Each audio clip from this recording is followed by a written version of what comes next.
Asan ba kasi yung hayop na yun? Iniwan ako mag-isa dito. Musta, pre?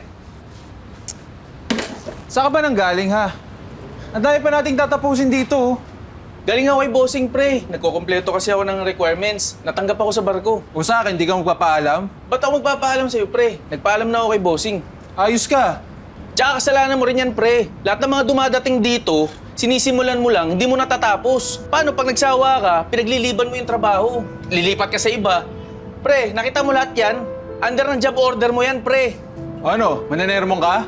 O tara, papawis na lang, Maangas ka din, pre. Porket natambakan ka ng trabaho, ako pagdidiskitahan mo. Kaya nga, di ba? Tara, papawis na, tara, lumabang ka. Kasi ganun, pre. Iho. Eh, kumusta tong sasakyan ko, ha? Dito na naman ho kayo. Di ba nga sinabi ko po, isa pang linggo. May sinabi ka.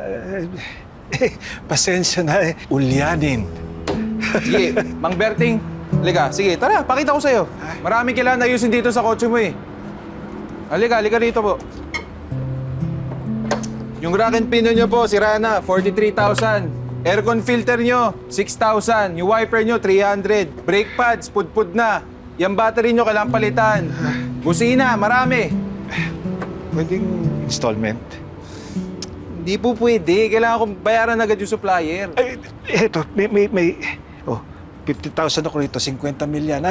Tsaka ko babalik sa'yo pag meron ako sa susunod.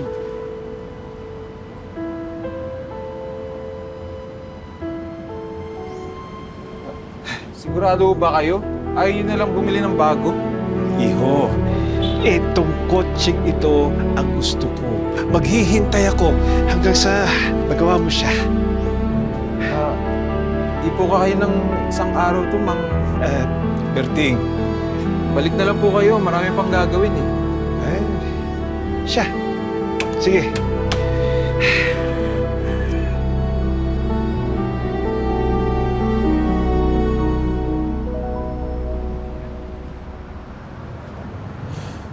Oh, ba't nandito ho kayo?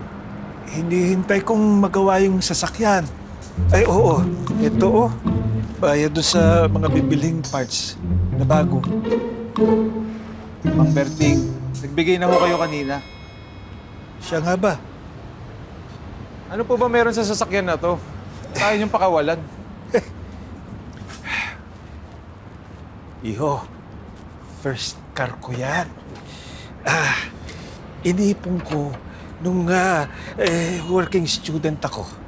Tapos, kasama ko yan nung nagja-job hunting ako. Tapos, nung nililigawan ko si Mrs., dinadrive ko yan mula Muntinlupa, punta sa kanya, sa Caloocan. Pasagot ko lang. At dito, ipinanganak ni Mrs. yung panganay naming anak. Hindi kami umabot sa ospital dahil sa traffic. Ginamit din ito ng anak ko bilang bridal car nung kinasal siya.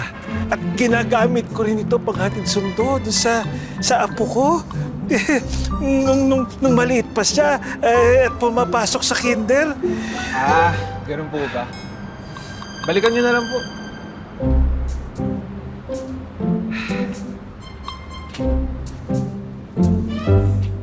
Alam mo ba kung bakit gusto kong pagawa ito? First car ko yan. Hinipon ko nung working student pa ako. Tapos, nung nililigawan ko, si Mrs., abay,